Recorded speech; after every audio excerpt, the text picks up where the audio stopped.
ಆರೋಗ್ಯ, ಕೈಗಾರಿಕೆ, ಶಿಕ್ಷಣ, ಪರಿಸರ, ಸಾಮಾಜಿಕ ಸುಧಾರಣೆ, ಸಮುದಾಯ ಬೆಳವಣಿಗೆ, ಸಾಂಸ್ಕೃತಿಕ ಕಾರ್ಯಕ್ರಮಗಳು, ಮಧುರ ಸಂಗೀತ, ಮನಸೂರೆಗೊಳ್ಳುವ ನಾಟಕಗಳು ಎಲ್ಲ ನಿಮ್ಮ ರೇಡಿಯೋ ಚಾನೆಲ್ನಲ್ಲಿ. Radio active 90.4 megahertz. ಕೇಳಿ ರೇಡಿಯೋ ಆಕ್ಟಿವ್, ಆಗಿ ಆಕ್ಟಿವ್. ಬಿತ್ತುವ ಅನುಭವ ದೇವಿಗೆ ಅನುಭವ, ನಿಮ್ಮಿ ಅನುಭವ ಬದುಕಿನ ಅನುಭವ.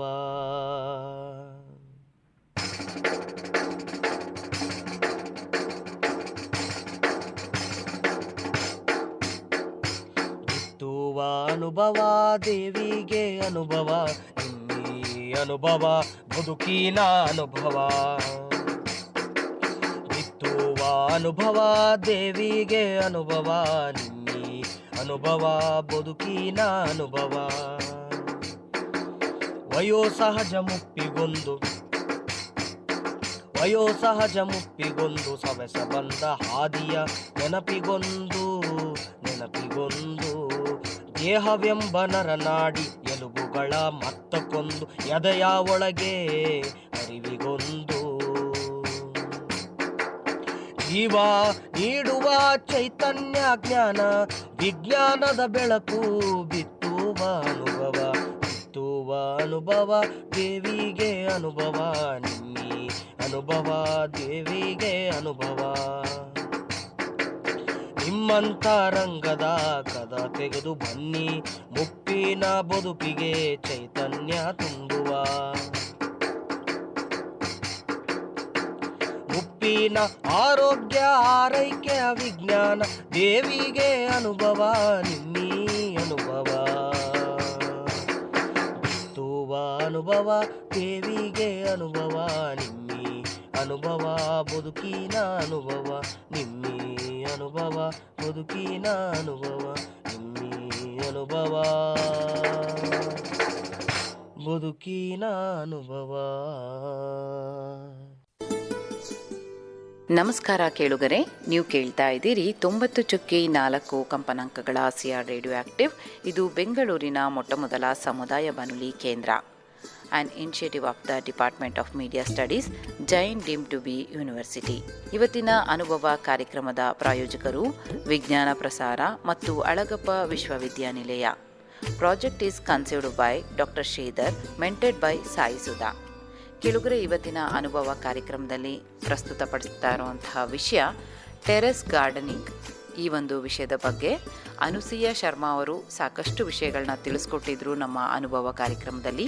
ಈ ಒಂದು ಕಾರ್ಯಕ್ರಮನ ನಾವು ನಮ್ಮ ಹಿರಿಯ ನಾಗರಿಕರಿಗೆ ಕೇಳಿಸಿ ಅವರ ಅಭಿಪ್ರಾಯಗಳನ್ನ ಸಂಗ್ರಹಿಸಿದ್ದೀವಿ.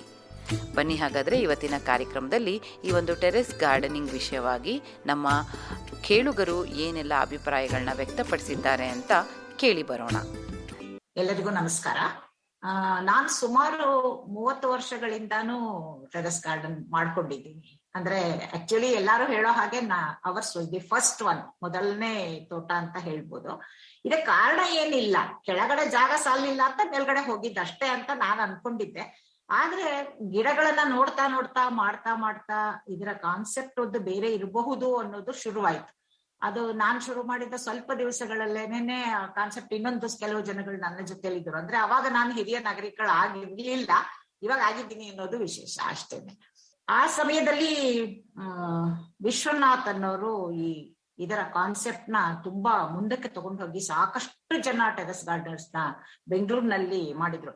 ನೀವ್ ಹೇಳಿದ್ರಿ ಬೆಂಗಳೂರಿನಲ್ಲಿ ಕಷ್ಟ ಇದನ್ನ ಮಾಡೋದು ಅಂತ. ನನಗೆ ಆತರ ಅನ್ಸಲ್ಲ. ಯಾಕಂದ್ರೆ ಬೆಂಗಳೂರಿನ ಹವಾಮಾನ ಯಾವ ರೀತಿ ಇದೆ ಅಂದ್ರೆ ಪ್ರತಿ ಒಂದು ಗಿಡವನ್ನು ಇಲ್ಲಿ ಬೆಳೆಯುವ ಸಾಧ್ಯತೆಗಳು ಇದೆ. ಅದು ನಮ್ಮ ಶ್ರಮ ಮತ್ತೆ ನಮ್ಮ ಶ್ರದ್ಧೆಯ ಮೇಲೆ ಡಿಪೆಂಡ್ ಆಗತ್ತೆ ಅಂತ ನನಗನ್ಸುತ್ತೆ. ಯಾಕಂದ್ರೆ ಈ ವರ್ಷ ಒಂದು ಬಿಟ್ರೆ, ಈ ವರ್ಷ ನಿಮ್ಗೆ ಗೊತ್ತಿರೋ ಹಾಗೆ ಸಿಕ್ಕಾಪಟ್ಟೆ ಮಳೆ ಬಂದು ಎಲ್ಲ ಗಿಡಗಳು ಹಾಳಾಗಿರುವ ಇದು ಇದ್ದೇ ಇದೆ. ಆದ್ರೆ ಸಾಧಾರಣವಾಗಿ ಬೆಂಗಳೂರಿನ ಹವಾಮಾನ ತಾರಸಿ ತೋಟ ಮಾಡೋದಕ್ಕೆ ತುಂಬಾ ಅತ್ಯುತ್ತಮವಾದದ್ದು. ಯಾಕಂದ್ರೆ ನೀರಿನ ಸೌಲಭ್ಯ ಒಂದಿದ್ರೆ ನಿಮಗೆ ಬಿಸಿಲು ಧಾರಾಳವಾಗಿ ಸಿಗುವಂತಹದ್ದು, ಮತ್ತೆ ಆ ವಾತಾವರಣ ಸಾಕಷ್ಟು ಗಿಡಗಳಿಗೆ ಪೂರಕವಾಗಿ ಇರೋದ್ರಿಂದ ತಾರಸಿ ತೋಟ ಮಾಡೋದು ಬಹಳ ಸುಲಭ ಅಂತ ನನಗನ್ಸುತ್ತೆ. ಖಂಡಿತ ಮ್ಯಾಮ್. ನನ್ನ ಹೆಸರು ಪುಷ್ಪ. ಟೆರೆಸ್ ಅಲ್ಲಿ ಗಾರ್ಡನ್ ಹೆಂಗ್ ಆರಂಭ ಮಾಡೋದು, ಅದ್ರಲ್ಲಿ ಏನ್ ಅನುಕೂಲ ಅಂತ ಸ್ವಲ್ಪ ಹೇಳಿ ಮೇಡಮ್. ಹೇಗೆ ಆರಂಭ ಮಾಡೋದು ಅನ್ನೋದು ಏನು ನಿಮಗೆ ಬಿಟ್ಟ ವಿಷಯ. ಯಾಕಂದ್ರೆ ತಾರಸಿ ತೋಟ ಅಂತ ಹೇಳಿದಾಗ ಹಿಂದೆಲ್ಲ ನಾವು ಕೈ ತೋಟ, ಹಿತ್ಲು ಅಂತ ಎಲ್ಲ ಹೇಳ್ತಾ ಇದ್ವಿ. ಅದಕ್ಕೆ ಒಂದು ಬೇರೆ ಹೆಸರು ಕೊಟ್ಟು ತಾರಸಿ ಮೇಲೆ ಮಾಡ್ತಾ ಇರೋದ್ರಿಂದ ತಾರಸಿ ತೋಟ ಅಂತ ಹೇಳ್ತಾ ಇದೀವಿ ಅಷ್ಟೇ. ಗಿಡಗಳನ್ನ ಬೆಳೆಯೋ ವಿಧಾನ ಆಗ್ಲಿ ಅಥವಾ ಅದಕ್ಕೆ ಕೊಡ್ಬೇಕಾದ ಪೋಷಕಾಂಶಗಳನ್ನ ಕೊಡೋದಾಗ್ಲಿ ಎಲ್ಲವೂ ಒಂದೇ ತರಹ, ಅದರಲ್ಲಿ ಏನು ವ್ಯತ್ಯಾಸ ಏನಿಲ್ಲ. ಆದ್ರೆ ತಾರಸಿ ಮೇಲೆ ಬೆಳೆಯುವಾಗ ಕೆಲವು ನಿಯಮಗಳನ್ನ ನಾವು ಪಾಲಿಸ್ಬೇಕಾಗತ್ತೆ. ಯಾಕೆಂದ್ರೆ ಮನೇನ ಬಹಳ ಆಸೆ ಪಟ್ಟು ಕಟ್ಕೊಂಡಿರ್ತೀವಿ. ಆ ಮೇಲ್ಗಡೆನಲ್ಲಿ ಗಿಡಕ್ಕೆ ಹಾಕಿದ ನೀರಿರ್ಬೋದು, ಮಳೆ ಬಂದ ನೀರಿರ್ಬಹುದು, ಅದೆಲ್ಲ ನಿಂತ್ಕೊಂಡು ನೀರು ಸೀಪಾಗಿ ಒಳಗಡೆಗೆ ನಮ್ಮ ಮನೆ ಹಾಳಾಗುವ ಅವಕಾಶವನ್ನ ನಾವು ಕೊಡಬಾರ್ದು. ಇದು ತುಂಬಾ ಜಾಗ್ರತೆ ವಹಿಸಬೇಕಾದ ವಿಷಯ. ಇದಕ್ಕೇನ್ ಮಾಡ್ಬೇಕು ಅಂತಂದ್ರೆ, ಮುಂಚಿತವಾಗಿ ನೀವು ತಾರಸಿ ತೋಟ ಮಾಡ್ತೀವಿ ಅಂತ ಯೋಚನೆ ಮಾಡೋದಕ್ಕೆ ಮುಂಚೆನೆ ಮೇಲ್ಗಡೆಯ ಟೆರೆಸ್ ಅನ್ನ ಕಂಪ್ಲೀಟ್ ಆಗಿ ವಾಟರ್ ಪ್ರೂಫ್ ಮಾಡಿಸ್ಬೇಕಾದದ್ದು.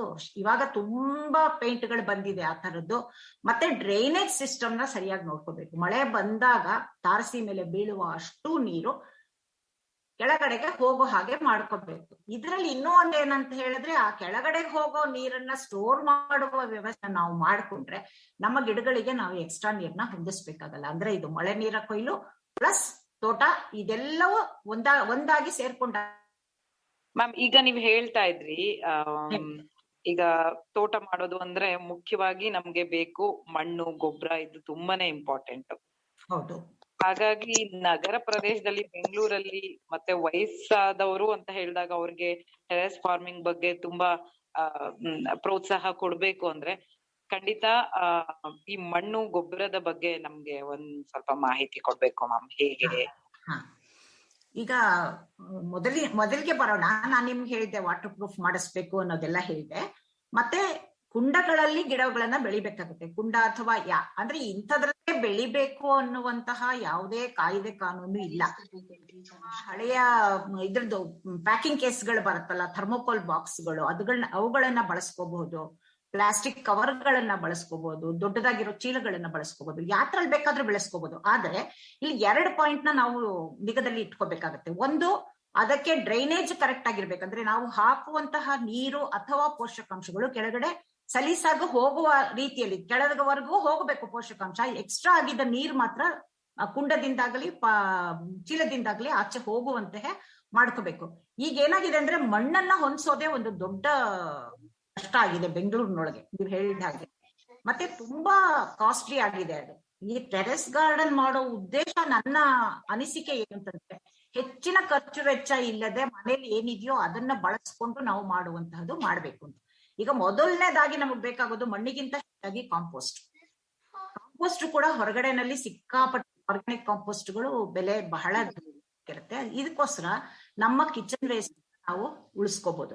ಮತ್ತೆ ಇನ್ನೊಂದು ಏನಂತ ಹೇಳಿದ್ರೆ, ಕಿಚನ್ ವೇಸ್ಟ್ ಅನ್ನ ಮಾಡುವಾಗ ಅದಕ್ಕೆ ಒಣಗಿದ ಎಲೆಗಳು ಅಥವಾ ಬೇರೆ ಬೇರೆ ತರಹದ ಎಷ್ಟು ತರಹದ ಎಲೆಗಳನ್ನ ನಾವು ಅದರಲ್ಲಿ ಸೇರಿಸ್ತೀವೋ ಕಾಂಪೋಸ್ಟ್ ಒಳಗಡೆ, ಅಷ್ಟು ಪೋಷಕಾಂಶಗಳನ್ನ ನಾವು ಅದಕ್ಕೆ ಕೊಟ್ಟ ಹಾಗೆ ಆಗತ್ತೆ. ಇದನ್ನ ಮಾಡ್ಕೊಳ್ಳೋದನ್ನ ಮಾತ್ರ ಮೊದಲಿಗೆ ಶುರು ಮಾಡ್ಕೋಬೇಕು ಅಂತ ನನ್ನ ಅನಿಸಿಕೆ.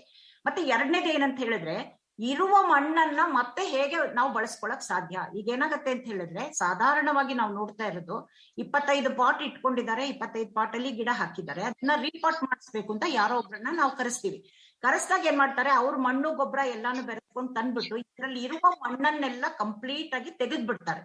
ಅಂದ್ರೆ ನಾವು ಪುನಃ ಅದಕ್ಕೆ ಹೊಸದಾಗಿ ಮಣ್ಣನ್ನ ಹಾಕದ ಹಾಗೆ. ಆದ್ರೆ ನಮ್ಮ ಹತ್ರ ಇರುವ ಮಣ್ಣನ್ನ ನಾವು ಹೇಗೆ ಸಜೀವಗೊಳಿಸಬಹುದು ಅಂತ. ಯಾಕೆಂದ್ರೆ ಯಾವ್ದೋ ಒಂದು ಗಿಡ ಹಾಕಿದಾಗ ಅದು ತನಗೆ ಬೇಕಾದ ಪೋಷಕಾಂಶಗಳನ್ನ ಮಾತ್ರ ಮಣ್ಣಿಂದ ತಗೊಂಡಿರುತ್ತೆ. ಹಾಗಾಗಿ ಉಳಿದ ಪೋಷಕಾಂಶಗಳು ಆ ಮಣ್ಣಲ್ಲಿ ಹಾಗೆ ಇರುತ್ತೆ. ಅದನ್ನ ನಾವು ದಂಡ ಬೇಕಾಗಿಲ್ಲ.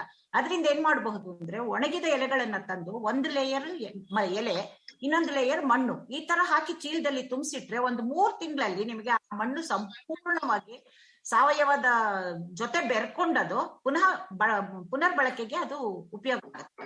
ಈ ರೀತಿ ಅದನ್ನ ಆ ಮಣ್ಣನ್ನ ನಾವು ಸಜೀವ ಮಾಡ್ಕೋಬಹುದು ಯಥಾ ಪ್ರಕಾರ. ಅಂದ್ರೆ ಹೊಸದಾಗಿ ಹೊರಗಡೆಯಿಂದ ಮಣ್ಣು ತರಬೇಕಾದ ಅವಶ್ಯಕತೆ ಇರಲ್ಲ. ಮತ್ತೆ ಇತ್ತೀಚಿನ ದಿನಗಳಲ್ಲಿ ಕಾಯರ್ ಪೀಟ್ ತುಂಬಾ ಇದನ್ನ ಪ್ರಾಮುಖ್ಯತೆಯನ್ನ ಪಡ್ಕೋತಾ ಇದೆ. ಹಾಗಾಗಿ ಕಾಯರ್ ಪೀಟ್ ಹಾಕುವುದ ಎರಡು ಉದ್ದೇಶ. ತುಂಬಾ ಜನ ಏನ್ ತಿಳ್ಕೊಂಡಿದ್ದಾರೆ ಅಂದ್ರೆ ಕಾಯರ್ ಪೀಟ್ ಹಾಕಿದ್ರೆ ನಾವು ಗೊಬ್ಬರ ಹಾಕ್ಬೇಕಾದ ಅವಶ್ಯಕತೆ ಇಲ್ಲ ಅಂತ. ಕಾಯರ್ ಪೀಟ್ ಗೊಬ್ಬರ ಅಲ್ಲ, ಅದು ಒಂದು ಮೀಡಿಯಂ ಅಷ್ಟೇನೆ. ಮಣ್ಣು ಹಾಕಿದಾಗ ನೀವ್ ಹೇಳ್ತಾ ಇದ್ದೀರಾ, ಹಿರಿಯ ನಾಗರಿಕರಿಗೆ ಮಣ್ಣು ಹಾಕಿದಾಗ ಪಾಟಿನ ಎತ್ತೋದಾಗ್ಲಿ ಎತ್ತಿ ಅಲ್ಲಿ ಇಲ್ಲಿ ಇಡೋದಾಗ್ಲಿ ಮಾಡೋದು ಬಹಳ ಕಷ್ಟ. ಅದರಿಂದ ಈ ಕಾಯರ್ ಪೀಟ್ ಹಾಕಿದಾಗ ವೆಯ್ಟ್ ಕಡಿಮೆ ಆಗುತ್ತೆ. ಅದ್ರ ತೂಕ ಕಡಿಮೆ ಆದಾಗ ನೀವು ಒಂದ್ ಜಾಗದಿಂದ ಇನ್ನೊಂದ್ ಜಾಗಕ್ಕೆ ಎತ್ತಿಡೋದಾಗ್ಲಿ ಅದನ್ನ ರಿಪೋರ್ಟಿಂಗ್ ಮಾಡೋದಾಗ್ಲಿ ಅದೆಲ್ಲ ಕೆಲಸಗಳು ಸಾಕಷ್ಟು. ನನ್ನ ಹೆಸರು ನಾಗಮ್ಮ. ನಾವೊಂದು ಪ್ರೋಗ್ರಾಮ್ ಕೇಳಿಸ್ಕೊಂಡ್ವಿ ಟೆರೆಸ್ಟ್ ಗಾರ್ಡನಿಂಗ್ ಇಂದ. ಪಾಟ್ಗಳಲ್ಲಿ ಏನೇನ್ ಬೆಳೆಯುತ್ತೆ ಹೆಂಗೆ ಅನ್ನೋದೆಲ್ಲ ಅನ್ಸಿ ಅವರು ತಿಳಿಸ್ಕೊಟ್ಟಿದ್ದಾರೆ. ತುಂಬಾ ಚೆನ್ನಾಗಿದೆ. ಮನೆಯಿಂದನೇ ಕಾಂಪೋಸ್ಟ್ ಮಾಡಬಹುದು. ತರಗೆಲೆ ಎಲ್ಲ ಬಿದ್ದಿರೋದು ಒಂದು ಸ್ವಲ್ಪ ಮಣ್ಣು ಎಲ್ಲ ಮಿಕ್ಸ್ ಮಾಡ್ಕೊಂಡು ಗೊಬ್ಬರ ಮಾಡಿಬಿಟ್ಟು ಅದರಲ್ಲಿ ಪಾಟಲ್ಲಿ ಹಾಕಿ ಒಂದು ಗಿಡ ನೆಟ್ಟರೆ ಚೆನ್ನಾಗಿ ಬರುತ್ತೆ ಅಂತ ತಿಳಿಸ್ಕೊಟ್ಟಿದ್ದಾರೆ. ದಿನಗಳ ನಂತರ ಬಿಟ್ಟರೆ ಅದು ಗೊಬ್ಬರವಾಗಿ ಮಾರ್ಪಾಡಾಗುತ್ತದೆ. ಅದು ಚೆನ್ನಾಗಿ ಪೌಷ್ಟಿಕಾಂಶಗಳು ಚೆನ್ನಾಗಿ ಸಿಗುತ್ತೆ ಗಿಡಕ್ಕೆ. ಮಾಡಿ ಮೇಲೆ ಸುಮ್ಮನೆ ಕುತ್ಕೊಳ್ಳೋದಕ್ಕಿಂತ ಪಾಟಲ್ಲಿ ಏನೇನು ಬೆಳಿಬೋದು ಅಂದರೆ ದೊಡ್ಡ ಪತ್ರೆ ಬೆಳಿಬೋದು, ಪತ್ರೆ ಮಾಮೂಲಿ ಪೂಜೆ ಮಾಡೋದು, ಕೊತ್ತಂಬರಿ ಹಾಕೋಬೋದು ಪಾಟಲ್ಲಿ. ಎಲ್ಲ ಚೆನ್ನಾಗಿ ಅನುಕೂಲ ಆಗುತ್ತೆ. ಅದು ಎಲ್ಲದಕ್ಕೂ ಅನುಕೂಲ. ಮಾಡಿ ಮೇಲೆ ವೇಸ್ಟು ಇರೋ ಹಾಗಿಲ್ಲ. ನಮಗೆ ಜಾಗ ಅನುಕೂಲ ಇದ್ದಷ್ಟು ಉಪಯೋಗಕ್ಕೆ ಬರುತ್ತೆ. ಅದೆಲ್ಲ ಐಡಿಯಾ ಮಾಡಿ ಮಾಡ್ತಾಯಿದ್ರೆ ಒಳ್ಳೆಯದು. ತರಕಾರಿ ನಾವೇ ಬೆಳಿಬೋದು. ನಾವೇ ಬೆಳೆದು ತಿನ್ನೋದ್ರಿಂದ ತುಂಬ ಆರೋಗ್ಯಕ್ಕೆ ಒಳ್ಳೆಯದು. ಒಳ್ಳೆ ಪೌಷ್ಟಿಕಾಂಶ ಕೊಡುತ್ತೆ. ಬೇರೆ ಕಡೆ ಯಾವ್ಯಾವ ಇದರಿಂದ ಬರುತ್ತೋ ಅದು ಚೆನ್ನಾಗಿರಲ್ಲ. ನಮ್ಮ ಸೇಫ್ಟಿ ನಮಗೆ ಒಳ್ಳೆಯದು ಈ ಥರ ಎಲ್ಲ ಮಾಡಿಕೊಂಡ್ರೆ. ಎಷ್ಟೋ ದಿನಕ್ಕೆ ಬರುತ್ತೆ ತರಕಾರಿ. ಅದು ಅಲ್ಲಿ ಇಲ್ಲಿ ಬಿದ್ದು ಕೊಚ್ಚೆಯಲ್ಲೆಲ್ಲ ಇದಾಗಿರುತ್ತೆ. ಅದೆಲ್ಲ ನಾವು ತಿಂತೀವಿ. ಅದರಿಂದ ಪ್ರಾಬ್ಲಮ್ ಬರುತ್ತೆ. ಅದೇ ಬದಲು ನಾವೇ ತಯಾರು ಮಾಡಿಕೊಂಡ್ರೆ ತುಂಬ ಒಳ್ಳೆಯದು ಅಂತ ತಿಳಿಸ್ಕೊಟ್ಟಿದ್ದಾರೆ. ಈ ಬೆಳೆಗಳು ಯಾವಾಗ ಚೆನ್ನಾಗಿ ಬರುತ್ತೆ ಅಂದರೆ ಒಬ್ಬೊಬ್ರಿಗೆ ಗೊತ್ತಿರುತ್ತೆ, ಒಬ್ಬೊಬ್ರಿಗೆ ಗೊತ್ತಿರಲ್ಲ. ಮೇ ತಿಂಗಳು ಮೇಲೆ ಹಾಕಿದ್ರೆ ಚೆನ್ನಾಗಿ ಬರುತ್ತೆ. ಆಗ ಮಳೆಗಾಲ ಸ್ಟಾರ್ಟ್ ಆಗಿರುತ್ತೆ. ಒಳ್ಳೆ ತುಂಬ ಚೆನ್ನಾಗಿ ಬರುತ್ತೆ ಅವಾಗ. ಈಗ ಬಿಸಿಲು ಕಾಲ, ಸ್ವಲ್ಪ ನಿಮಗೆ ತೊಂದರೆ ಅನಿಸ್ಬೋದು. ಬೀಜಗಳು ತರಕಾರಿ ನೀವೇನಾದರೂ ಹಾಕ್ಬೇಕಾದ್ರೆ ದೊಡ್ಡ ಪಾಟಲ್ಲಿ ಹಾಕಬೇಕು. ಚಿಕ್ಕದ್ರಲ್ಲೆಲ್ಲ ಉಪಯೋಗಕ್ಕೆ ಬರಲ್ಲ ಜಾಸ್ತಿ. ಗೊಬ್ಬರ ತಯಾರು ಮಾಡ್ಕೊಳ್ಳೋದು ಹೇಗಂದರೆ, ಈಗ ನಾವು ವೇಸ್ಟ್ ತರಕಾರಿ, ಈ ಈರುಳ್ಳಿ ಹೆಚ್ಚಿರೋದು, ಬೆಳ್ಳುಳ್ಳಿದು ಎಲ್ಲ ವೇಸ್ಟಾಗಿ ಬಿಸಾಕೋ ಬದಲು ಒಂದು ಡಬ್ಬ ವೇಸ್ಟ್ ಏನಾದರೂ ಇರುತ್ತೆ ಅದರಲ್ಲಿ ಹಾಕ್ಕೊಳ್ರಿ. ಅದರಲ್ಲಿ ಮಣ್ಣು ಮಿಕ್ಸ್ ಮಾಡಿಬಿಟ್ಟು ಹಾಕಿದ್ರೆ ಅದು ಇದು ಮಿಕ್ಸ್ ಆಗಿ ಗೊಬ್ಬರ ತಯಾರಾಗುತ್ತೆ. 15 ದಿನಕ್ಕೊಂದ್ಸರಿ ಹಾಕಿದ್ರೆ ತುಂಬ ಚೆನ್ನಾಗಿ ಬರುತ್ತೆ ಗಿಡ. ಇದಕ್ಕೆ ಏನಾದರೂ ಸೀಡೆ ಅಂಥದ್ದು ಬಂದಿದೆ ಅಂದರೆ ನಾವು ಔಷಧಿ ಹೊಡಿಬೇಕು ಅಂದರೆ ಸಾಯಂಕಾಲ ಟೈಮು ಮತ್ತು ಬೆಳಗ್ಗೆ ಟೈಮು, ಮಧ್ಯಾಹ್ನ ಟೈಮ್ ಹೊಡಿಬಾರ್ದು. ಬಿಸಿಲಿರುತ್ತೆ, ಅದಕ್ಕೇನಾದರೂ ಪ್ರಾಬ್ಲಮ್ ಆಗುತ್ತೆ. ಅದು ತಣ್ಣಂದು ಹೊತ್ತಿನಲ್ಲಾದರೆ ತುಂಬ ಚೆನ್ನಾಗಿರುತ್ತೆ. ಮುಂದೆಗಡೆ ಏನಾದರೂ ಜಾಗ ಪಾಟಲ್ಲೆಲ್ಲ ಚೆನ್ನಾಗಿದ್ದರೆ ನಿಮ್ಗೆ ಅನುಕೂಲವಾಗಿ ಏನು ಬೇಕಾದರೂ ಹಾಕೋಬೋದು. ಈ ಕಬ್ಬು ಅಲ್ಲಿ ಇಲ್ಲಿ ತೊಗೊಂಬರೋದಕ್ಕಿಂತ ಮನೆ ಮುಂದೆನೇ ಬೆಳೆಸಿದ್ರೆ ತುಂಬ ಉಪಯೋಗ ಬರುತ್ತೆ. ಭಾರಿ ಸ್ವೀಟಾಗಿರ್ತೈತೆ. ಈಗ ಒಂದು ಹೂವಿನ ಗಿಡ ಯಾವ ಹೂವು ಹಾಕಿದ್ರೂ ನಮ್ಗೆ ಉಪಯೋಗಕ್ಕೆ ಬರುತ್ತೆ. ಅರ್ಜೆಂಟ್ಗೆ ಬೇಗ ಪೂಜೆಗೆ ಉಪಯೋಗಿಸ್ಬೋದು. ಬೇರೆ ಬೇರೆ ಎಲ್ಲ ಅಲ್ಲಿ ಇಲ್ಲಿ ತೊಗೊಂಬರೋಕ್ಕಾದ್ರೆ ತುಂಬ ಲೇಟ್ ಆಗುತ್ತೆ. ಯಾವುದು ಬೆಳೆಸಿದ್ರೂ ನಮಗೆ ವೇಸ್ಟ್ ಆಗೋಲ್ಲ. ಒಳ್ಳೆ ವಾತಾವರಣ, ಒಳ್ಳೆ ಚೆನ್ನಾಗಿರುತ್ತೆ. ನೋಡೋಕ್ಕೂ ಚೆನ್ನಾಗಿರುತ್ತೆ. ವಾಕ್ ಮಾಡೋವಾಗೆಲ್ಲ ನೋಡಿದ್ರೆ ಒಂಥರ ಖುಷಿ ಆಗುತ್ತೆ. ಇದೇನಪ್ಪ ಇಷ್ಟು ಚೆನ್ನಾಗಿದೆ ಇವ್ನ ಮನೆ ಮುಂದೆ ಅಂತ ಎಲ್ಲರೂ ಬಂದವರೆಲ್ಲ ಖುಷಿ ಪಡ್ತಾರೆ. ಅದು ನಿಮ್ಮ ಅನುಕೂಲ. ನೋಡಿ ಈ ಥರ ಎಲ್ಲ ಮಾಡಿ ಒಳ್ಳೆಯದು ಅಂತ ಡಾಕ್ಟರ್ ಅನ್ಸಿ ಅವರು ಹೇಳಿದ್ದಾರೆ. ಇಷ್ಟೆಲ್ಲ ತಿಳಿಸ್ಕೊಟ್ಟಿದ್ದಕ್ಕೆ ಅವರಿಗೆ ಧನ್ಯವಾದಗಳು. ನಮ್ಮ ಹೆಸರು ನಾಗಮ್ಮ. ಕೇಳಿದರೆ ನಮ್ಮ ಜೊತೆ ಬಿಬಿ ಜಾನ್ ಅವರು ಇದ್ದಾರೆ. ಅವರು ಒಂದು ಟೆರೆಸ್ಟ್ ಗಾರ್ಡನಿಂಗ್ ಬಗ್ಗೆ ಡಾಕ್ಟರ್ ಅನ್ಸಿ ಅವ್ರದ್ದು ಪ್ರೋಗ್ರಾಮ್ ಕೇಳಿಸ್ಕೊಂಡಿದ್ದಾರೆ. ಅವರು ಫೀಡ್ಬ್ಯಾಕನ್ನು ನಮ್ಮೊಟ್ಟಿಗೆ ಶೇರ್ ಮಾಡ್ತಿದ್ದಾರೆ. ಹಾಗಾದರೆ ಯಾವ ರೀತಿ ಇತ್ತು ಅನ್ನೋದ್ರ ಬಗ್ಗೆ ಅವರನ್ನೇ ಕೇಳಿ ಬರೋಣ. ಬನ್ನಿ ಸ್ನೇಹಿತರೆ. ನಮಸ್ಕಾರ ಬಿಬಿ ಜಾನ್ ಅವರೇ. ನಮಸ್ಕಾರ. ಅದ್ಬೋದು ಅಂತ ತಿಳಿಸ್ಕೊಟ್ರು ಡಾಕ್ಟ್ರು. ತುಂಬ ಚೆನ್ನಾಗಿತ್ತು. ತುಂಬಾಗೆ ಚೆನ್ನಾಗಿತ್ತು. ಹೂವಿನ ಗಿಡ, ತರಕಾರಿ ಅದೆಲ್ಲ ಬೆಳಿತೀವಿ. ಮೇಲೇನೂ ಜಾಗ ಐತೆ, ಏನಾದರೂ ಬೆಳಿಬಹುದು. ಪುದೀನ ಬೆಳೆಸ್ಕೋಬೋದು. ದೊಡ್ಡ ದೊಡ್ಡ ಪಾಟ್ನಲ್ಲಿ ಪುದೀನ ಬೆಳೆಸ್ಕೊಳ್ತೀವಿ, ಕೊತ್ತಂಬರಿ ಬೆಳೆಸ್ಕೊಳ್ತೀವಿ. ಡಾಕ್ಟ್ರು ಅದೆಲ್ಲ ಹೇಳ್ಕೊಟ್ಟಿದ್ದಾರೆ. ಮನೆಯಲ್ಲಿ ಹೇಳ್ಕೊಳ್ಳೋದು, ತಯಾರಿ ಮಾಡ್ಕೊಳ್ಳೋದು ಹೇಳ್ಕೊಟ್ಟಿದ್ದಾರೆ. ಎಲ್ಲ ಸೇರಿಸಿ ಮಡಗ್ಬಿಟ್ಟು ಅದೆಲ್ಲ ಸೇರಿಸಿದ್ರೆ ಗೊಬ್ಬರ ಆಗುತ್ತೆ. ಅದು ಗಿಡಕ್ಕೆ ಹಾಕ್ತೀವಿ. ಇಲ್ಲ ನಾವೇ ತಯಾರು ಮಾಡ್ಕೊಳ್ತಾ ಇದ್ದೀವಿ ಗೊಬ್ಬರ. ಡಾಕ್ಟರ್ ಅನ್ಸಿಯಾರ್ ಹೇಳಿದ್ರು. ನಮಸ್ಕಾರ ಮಣಿಯಮ್ಮರೇ. ನಾನು ಪ್ರೋಗ್ರಾಮ್ ಕೇಳಿಸ್ಕೊಂಡೆ, ತುಂಬಾ ಚೆನ್ನಾಗಿತ್ತು. ಟೆರೆಸ್ ಗಾರ್ಡನ್ ಮಾಡಿ ಮೇಲೆ ಏನೆಲ್ಲ ಬೆಳೆಯಬಹುದು ಅಂತ ತಿಳಿಸ್, ಎಲ್ಲ ಕೊತ್ತಂಬರಿ ಸೊಪ್ಪು ಎಲ್ಲ ಹಾಕಬಹುದು, ತುಳಸಿ ಗಿಡ ಎಲ್ಲ ನೆಡ್ಬೋದು, ಎಲ್ಲ ಹೇಳಿದ್ರು. ಚೆನ್ನಾಗಿತ್ತು ಕಣಪ್ಪ. ಗೊಬ್ಬರನ್ನು ನಾವೇ ತಯಾರು ಮಾಡ್ಕೋಬಹುದು. ಹೇಗೆಂದ್ರೆ ದಿವಸ ಗೊಬ್ಬರ, ಮಣ್ಣು, ಎಲೆ ಎಲ್ಲ ಗೋರಿಟ್ರೆ 10 ದಿವಸ ಇಟ್ರೆ ಗೊಬ್ಬರ ಆಯ್ತದೆ. ಪಾಟ್ಗಳಿಗೆ ಒಂದ್ ಸ್ವಲ್ಪ ಇಟ್ಕೊಂಡ್ರೆ ನೀರ್ ಹಾಕ್ತಾ ಇದ್ರೆ ಅದೇ ಒಣಕಂದು ಅದೇ ಗೊಬ್ಬರ ಆಯ್ತು. ಈ ತರ ಎಲ್ಲ ತಿಳಿಸ್ಕೊಟ್ಟವ್ರೆ. ಗಾರ್ಡನ್ ಅಲ್ಲಿ ಪಾಟಲ್ಲಿ ಮನೆ ಮುಂದೆ ಹೂವು ಬೆಳಿತೀವಿ. ಪ್ರತಿಯೊಂದು ಐಟಮ್ಸ್ ಅಲ್ಲಿ ಅಂದ್ರೆ ಟೊಮೊಟ ಎಲ್ಲ ನೆಟ್ಟಿರ್ತೀವಿ ಮನೆ ಮುಂದೆ. ಅದಿದ್ರೆ ಶುಕ್ರವಾರ, ಗುರುವಾರ, ಸೋಮವಾರ ಬಾಕ್ಲಿಗೆ ನೀರು ಹಾಕಿದ್ರೆ ಒಂದೊಂದು ಹೂವು ಇಡ್ಬೋದು. ತರಕಾರಿ ಬೆಳಿಬೋದು ಅಂತೂ ಗೊತ್ತಿಲ್ಲ. ಈಗ ತರಕಾರಿನೂ ಬೆಳಿತೀವಿ. ಬದನೆ ಗಿಡ ಎಲ್ಲ ನಾವು ಮನೆ ಹತ್ರನೇ ಪ್ಲಾಟಲ್ಲಿ ಬೆಳ್ಕೊತೀವಿ. ಬಕೀಟು ಏನೋ ಒಂದೊಂದು ಅದಕ್ಕೆ ಇಟ್ಕೊಂಡು ಬೆಳ್ಕೊತೀವಿ. ಅದಕ್ಕೂ ಒಳ್ಳೆಯದು. ನಮ್ಮ ಗಾಳಿ ಇದಕ್ಕೆಲ್ಲ ನಮ್ಮ ಶರೀರಕ್ಕೆ ನೋಡ್ಕೋಬೇಕು ತಾನೆ. ಮನೆ ಮುಂದೆ ಬೆಳ್ಕೊತೀವಿ. ವಾರಕ್ಕೊಂದ್ಸರಿ ಆಗುವಂಗೆ ಬೆಳ್ಕೊತೀವಿ. ಚೆನ್ನಾಗಿ ಟೇಸ್ಟಾಗೂ ಇರ್ತದೆ. ಕೇಳುಗರೆ ಕೇಳಿದ್ರಲ್ಲ, ಇಲ್ಲಿ ತನಕ ಕಾರ್ಯಕ್ರಮ ಟೆರೆಸ್ ಗಾರ್ಡನಿಂಗ್ ಬಗ್ಗೆ ಅನುಸೂಯ ಶರ್ಮಾ ಅವರು ಸಾಕಷ್ಟು ವಿಷಯಗಳನ್ನ ತಿಳಿಸ್ಕೊಟ್ರು. ಖಂಡಿತ ಈ ಕಾರ್ಯಕ್ರಮ ಕೇಳಿದಂತಹ ನಮ್ಮೆಲ್ಲ ಕೇಳುಗರು ಅವರ ಅಭಿಪ್ರಾಯಗಳನ್ನ ವ್ಯಕ್ತಪಡಿಸಿದ್ರು. ಖಂಡಿತ ಎಲ್ಲ ಹಿರಿಯ ನಾಗರಿಕರಿಗೂ ಈ ಕಾರ್ಯಕ್ರಮ ತುಂಬಾ ಇಷ್ಟ ಆಗಿರುತ್ತೆ ಅಂತ ನಾನು ಭಾವಿಸ್ತಾ ಇವತ್ತಿನ ಕಾರ್ಯಕ್ರಮನ ಇಲ್ಲಿಗೆ ಮುಕ್ತಾಯಗೊಳಿಸ್ತಾ ಇದ್ದೀನಿ. ಕಾರ್ಯಕ್ರಮದ ಬಗ್ಗೆ ನಿಮ್ಮ ಅನಿಸಿಕೆ ಅಭಿಪ್ರಾಯಗಳಿದ್ದಲ್ಲಿ ನಮಗೆ ತಿಳಿಸಬಹುದು.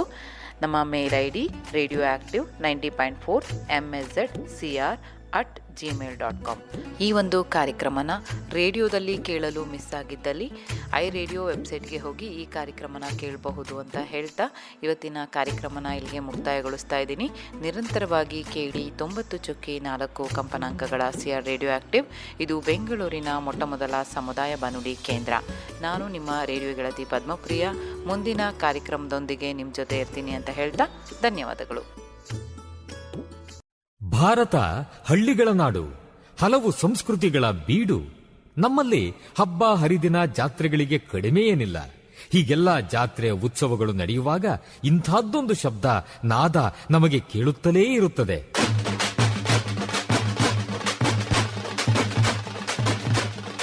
ಒಮ್ಮೊಮ್ಮೆ ಹೊಸ ಉತ್ಸಾಹ ಬಡಿದೆಬ್ಬಿಸುವ ನಾದ ವೈಭವ. ಇದು ತಮಟೆಯ ಸದ್ದು, ಡೊಳ್ಳಿನ ಸದ್ದು. ಇವು ಮೇಳೈಸಿದಾಗ ಒಮ್ಮೆಲೆ ಒಗ್ಗೂಡುತ್ತವೆ ನಮ್ಮ ಮೈಮನಗಳು. ಇದು ಗ್ರಾಮೀಣ ಸಂಸ್ಕೃತಿ. ಇಲ್ಲಿ ಇಲ್ಲ ಯಾವುದೇ ಇತಿಮಿತಿ. ಕಾಲುಗಳು ಕುಣಿಯುತ್ತವೆ, ಹೃದಯ ಸಂಭ್ರಮಿಸುತ್ತದೆ. ಕರ್ನಾಟಕದ ವೈಶಿಷ್ಟ್ಯ ನಿಮ್ಮ ಸಮುದಾಯ ರೇಡಿಯೋನಲ್ಲಿ. Radio active 90.4 megahertz. ಕೇಳಿ ರೇಡಿಯೋ ಆಕ್ಟಿವ್. ಆಗಿ ಆಕ್ಟಿವ್.